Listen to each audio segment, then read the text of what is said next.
बड़ा सवाल यही है कि एक माँ आखिर सुसाइड बॉम्बर क्यों बन गई। ऐसा क्या हुआ कि बलूचिस्तान की काफी पढ़ी लिखी महिला ने पाकिस्तान में चीन के नागरिकों को निशाना बनाने के लिए फिदाइन बनने का फैसला किया। देशहित में कल हमने आपको फिदाइन हमले का वीडियो दिखाया था। आज इस हमले से जुड़े 2 नए वीडियो आए हैं। एक वीडियो में हमले से पहले के 9 मिनट की पूरी कहानी है जो शेरी बलोच से जुड़ी है। शेरी बलोच ही दरअसल वो फिदाइन महिला थी जिसने सुसाइड अटैक को अंजाम दिया। और दूसरा वीडियो आपको बता दें, चीन और पाकिस्तान को बलोच लिबरेशन आर्मी यानी BLA की धमकी का, जिसका एक अंश अभी आपने हमारी रिपोर्ट में देखा भी। बलोच लिबरेशन आर्मी के निशाने पर चीन क्यों है, इसकी पूरी कहानी हम आपको दिखाएंगे। लेकिन उससे पहले बलूचिस्तान की पहली फिदाइन हमलावर शेरी बलोच के बारे में और जानकारी आपको देते हैं। शेरी बलोच 2 बच्चों की मां थी, खुद पाकिस्तान के सेकेंडरी स्कूल में पढ़ाती थी। उसकी डिग्री देखिए, जूलॉजी में मास्टर डिग्री ली थी, MPhil कर चुकी थी। पति डेंटिस्ट है। इतने पढ़े लिखे बैकग्राउंड के बावजूद शेरी बलोच फिदाइन क्यों बन गई, इस सवाल का जवाब आपको हमारी इस रिपोर्ट में मिलेगा।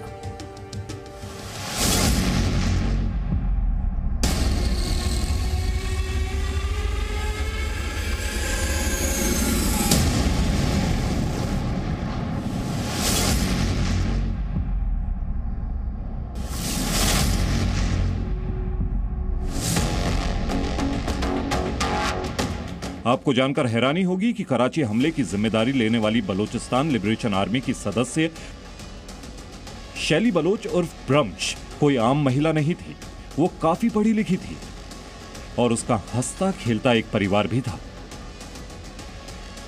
पाकिस्तान मीडिया रिपोर्ट्स के मुताबिक शेरी बलूचिस्तान के तुर्बत की रहने वाली थी। जहां तक पढ़ाई लिखाई की बात है तो शेरी ने क्वेटा के बलूचिस्तान यूनिवर्सिटी से जूलॉजी में मास्टर डिग्री हासिल की थी और फिर अल्लामा इकबाल ओपन यूनिवर्सिटी से MPhil करने के साथ ही एक सेकेंडरी स्कूल में पढ़ाना शुरू किया था।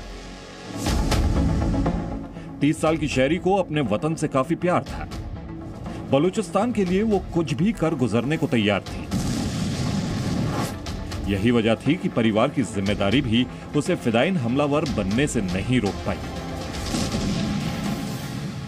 मीडिया रिपोर्ट्स के मुताबिक शेरी के 8 और 5 साल के 2 बच्चे हैं। एक बेटी है और एक बेटा।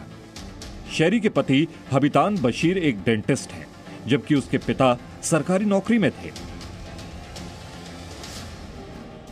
शेरी के चाचा एक लेखक हैं। हमले के बाद से शेरी बलोच का पति हबीतान अंडरग्राउंड है, लेकिन उसने अपनी पत्नी के काम पर गर्व जताया है।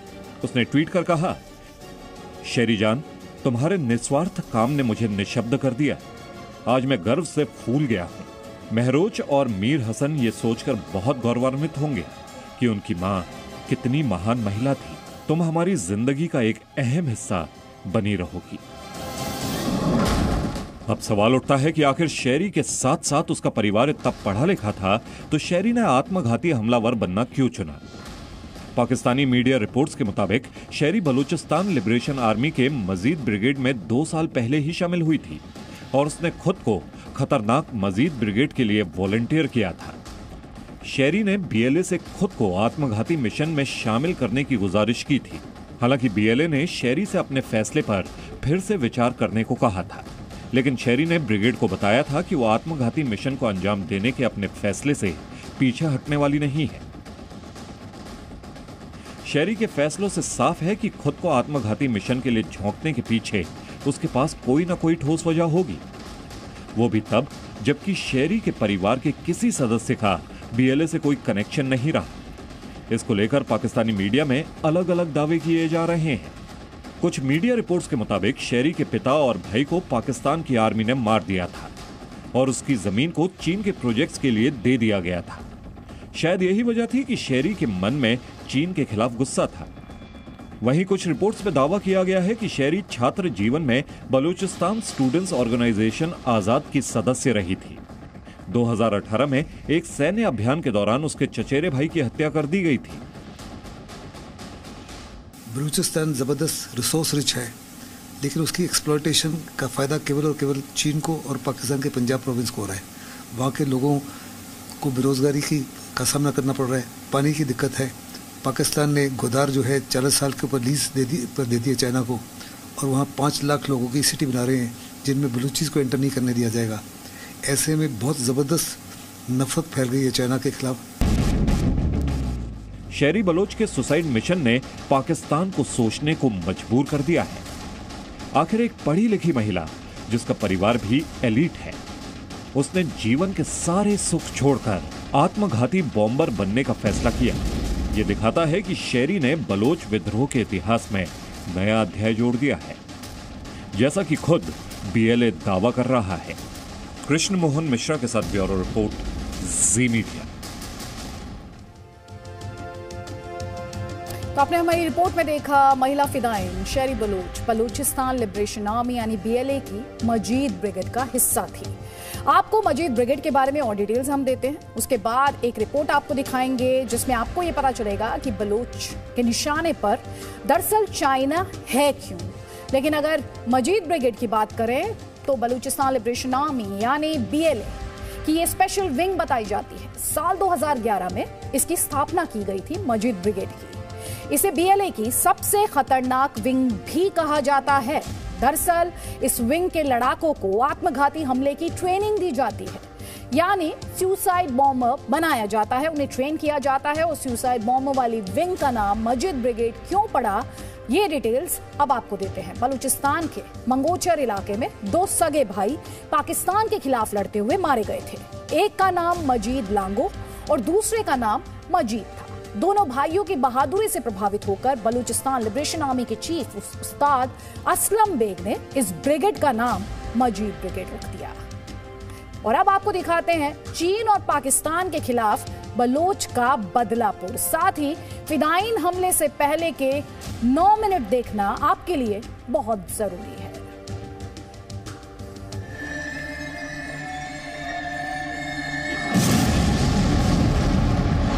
अंदर लाशें फंसी हुई है, अंदर लोग झुलस रहे हैं।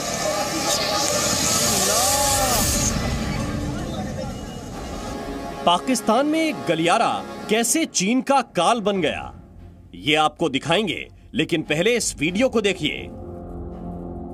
सीसीटीवी में रिकॉर्ड ये नया वीडियो है। ये वीडियो फिदाइन हमले से 9 मिनट पहले का है। अब ध्यान से देखिए। कराची यूनिवर्सिटी के बाहर सड़क पर एक ई रिक्शा रुका है। ई रिक्शा में एक अकेली महिला बैठी हुई है।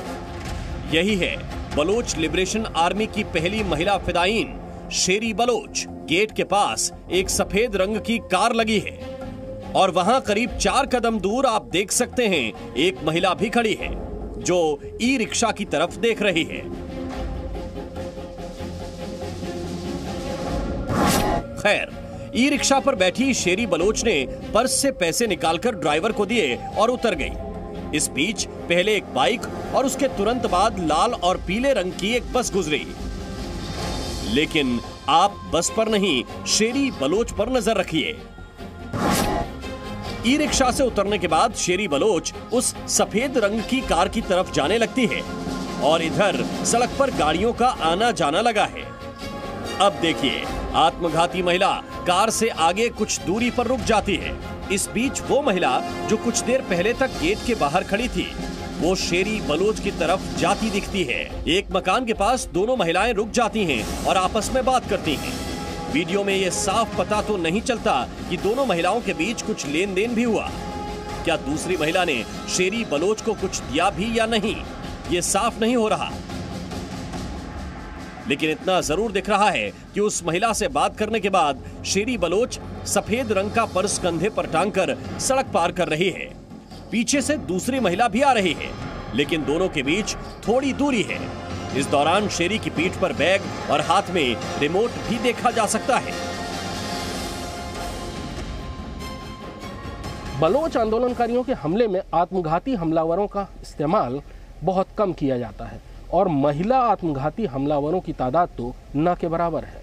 लेकिन इस हमले में एक महिला, और वो भी एक बहुत पढ़ी लिखी घरेलू गृहस्थ महिला का इस्तेमाल किया गया है। बलोच आंदोलनकारियों ने इस हमले की जिम्मेदारी भी ली और ये भी कहा कि भविष्य में भी बलूचिस्तान में चीनी नागरिकों पर, चीनी कामगारों पर हमले जारी रहेंगे।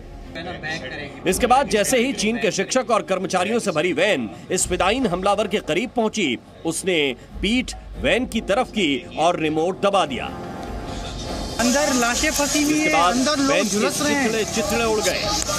चीन के 3 शिक्षकों की मौत हो गई और कई घायल हो गए। ये तस्वीरें घायलों की हैं। अब सवाल है कि बलोच लिबरेशन आर्मी ने चीन को टारगेट क्यों किया? तो इसका जवाब BLA के कमांडर से सुनिए।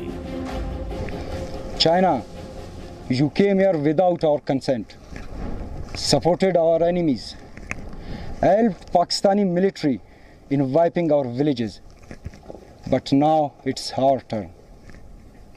Baloch Liberation Army guarantees you that CPAC will fail miserably on Baloch land.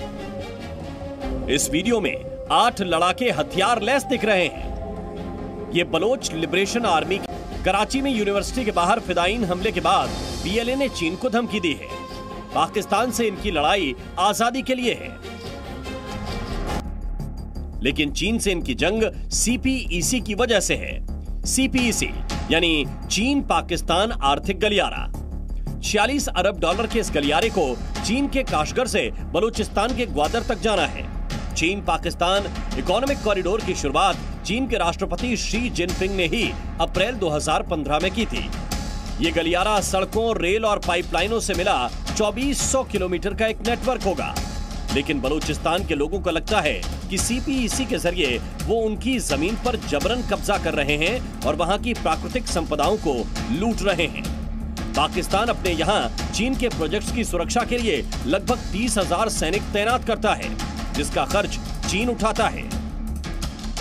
इसके बावजूद चीनी कर्मचारियों पर हमले रुके नहीं हैं। पिछले साल 14 जुलाई को खैबर पख्तूनख्वा के कोहिस्तान में डासू प्रोजेक्ट पर चीनियों को ले जा रही बस पर हमला हुआ था, जिसमें 9 चीनी इंजीनियर मारे गए थे। इस हमले के बाद चीन ने पाकिस्तान से अपनी सख्त नाराजगी दिखाई थी और अपने नागरिकों की सुरक्षा पक्की करने को कहा था। अब एक बार फिर चीनी वैन पर फिदायीन हमले के बाद जिनपिंग सरकार के तेवर सख्त हैं और पाकिस्तान की सरकार डरी हुई है। बलूचिस्तान लिबरेशन आर्मी का पहले धमाका और अब धमकी चीन और पाकिस्तान दोनों के लिए नया सिरदर्द है। बहुत बड़े पैमाने पर चीन पाकिस्तान का जो सिविल डिस्पेंसेशन आर्मी उनके साथ मिलकर ज़बरदस्त एक्सप्लॉयटेशन कर रहा है बलूचिस्तान की, और उसका फ़ायदा केवल और केवल पाकिस्तान की आर्मी को है, पंजाब प्रोविंस को है, चाइना को है, जबकि बलूचिस्तान के लोगों को उससे किसी प्रकार का कोई फ़ायदा नहीं। वो और गरीब होते जा रहे हैं, उनको मुआवजा नहीं दिया जाता, मुआवजा मांगते हैं तो उनके ऊपर हर प्रकार के जुल्म ढाए जा रहे हैं। अब सवाल है कि चीन के CPEC प्रोजेक्ट के खिलाफ बलोच लिबरेशन आर्मी का फिदायीन हमला क्या सिर्फ एक शुरुआत है? Bureau report, Zee media. Presenting B News app, available on Google Play and App Store. Download it now.